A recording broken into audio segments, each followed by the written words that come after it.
And I'd like to introduce to you a gentleman who needs absolutely no introduction whatsoever, Patrick Oman of Irish Relocation, currently Vice President of EuRA, a veteran in the relo industry. He's a veteran in all sorts of elements of mobility and people moving around. He served on the board of Omni, the Overseas Moving Network International. So I think really very soon we'll have a happy marriage, of knowledge capital in your head, Patrick. So Patrick, I'm going to leave it to you to take over now to manage this session. Thank you, Patrick. Well, thank you very much. I hope this is switched on. Switched on? Yeah. And is everybody here?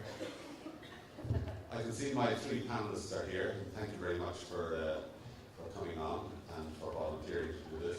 I'll introduce you in the order in which I see you. Yvonne Quahe. Are you here? Yeah. She's just changing handbags at the moment. But, she'll be ready in about 20 minutes. So in the meantime, I'll tell you about Yvonne.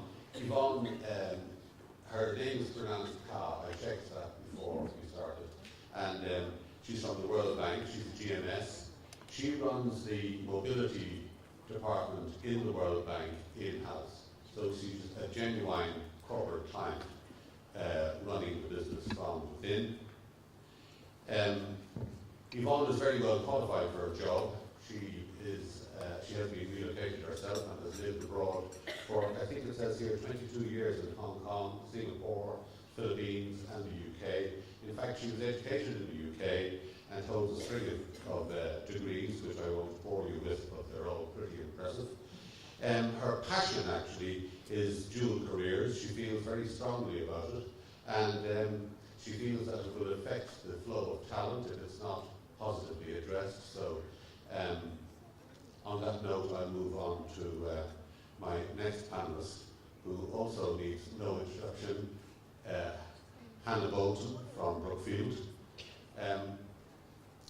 Hannah, in fact, worked in Serva and in MSI and is also formerly of Ernst & Young. So she brings a broad breadth of experience to her position on the panel as the RMC facilitator of international relocation. And Hannah's been working in Brookfield for the last 2 years. She's responsible for key global client engagements, and she's responsible for the day-to-day delivery of the fully outsourced model. So she commands a team of 20 global consultants across 3 regions, London, Singapore, and the Americas, and takes care of more than 600 signees per year and manages more than 1,000 signees for Brookfield. So that's pretty impressive.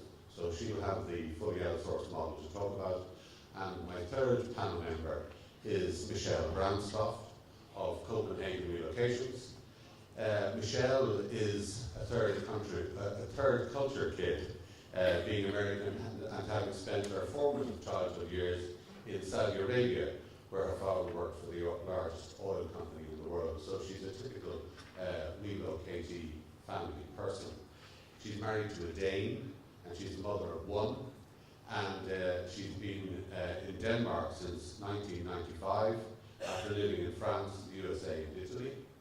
So Michele will be our representative of the DSP in this process, where she works both on the outsourced model for the RMCs and directly for the client in the case of Yvonne.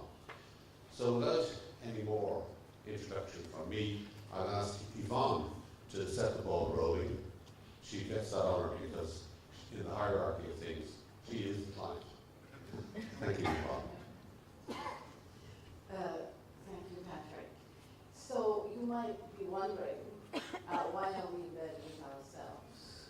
So the rationale for our in-house model actually was evolved over a number of years when in the old days we had very few expatriates. And as we've increased our global footprint, we're sending now more and more people into the field. We also have, because we are an international organization, we have a very different budgetary system, which is controlled actually by donor governments, so it's not quite the same. And we have been, our business takes us to regions where historically there's been very little or no service infrastructure. We are in countries like Niger, Guinea-Bissau, Chad, Mauritania, and actually in a lot of these countries, there's no such thing as a real estate agent, less so a DSP. So you basically walk around the marketplace, ask who has a house that an expatriate can move into, and then you start whether you have power, what's going on. So we couldn't use it, and in many locations we still can't. We also have now increased our work in situations of fragility, which is defined by the bank, and that's largely either because of security, post-conflict, a combination of economic development and situations made more fragile by conflict. So we're talking about South Sudan, Afghanistan, Iraq, Yemen, those sorts of locations.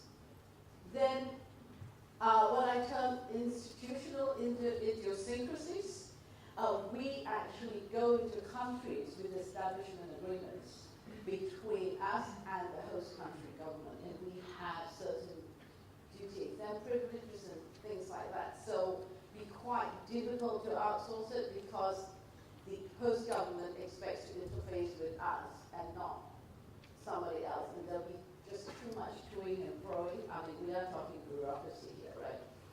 Then we have security constraints. For instance, in South Sudan and Kabul, we have our own accommodation. But this morning I heard at breakfast that you can personalize Kabul, and I'm hoping to meet this person who does furniture in Kabul at lunchtime. So unique visa category. We move into countries with a unique visa category. Like in the US, we hold what we call a G4 visa, which is not an L1, it's not an H1B. And so then we have historically, before a relocation infrastructure is developed as today, it's called RFCs, we had to do our own evacuation.